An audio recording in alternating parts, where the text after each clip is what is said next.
చదువుకున్నామన్నా. అందరికీ నా వందనములు. ప్రార్థన అన్నీ మార్చేస్తుంది. యాకోబు గ్రంథము 5వ అధ్యాయం 13వ వచనం. మీలో ఎవరికైనాను శ్రమ సంభవించిన అతడు ప్రార్థన చేయవలెను. ఎవరికైనాను సంతోషము కలిగిన అతడు కీర్తనలు పాడవలెను.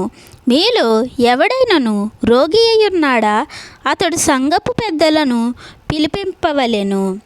వారు ప్రభువు నామమున అతనికి నూనె రాసి అతని కొరకు ప్రార్థన చేయవలెను. విశ్వాసితమైన ప్రార్థన ఆ రోగిని స్వస్థపరచును. ప్రభువు అతనిని లేపును. అతడు పాపములు చేసిన వాడైతే పాపక్షమాపణ నందును. మీ పాపములను ఒకనితోనొకడు ఒప్పుకొనుడి. మీరు స్వస్థ పొందినట్లు ఒకని కొరకు ఒకడు ప్రార్థన చేయుడి. నీతిమంతుని విజ్ఞాపన మనఃపూర్వకముదై బహుబలము గలదై యుండును. Amen. God bless you all.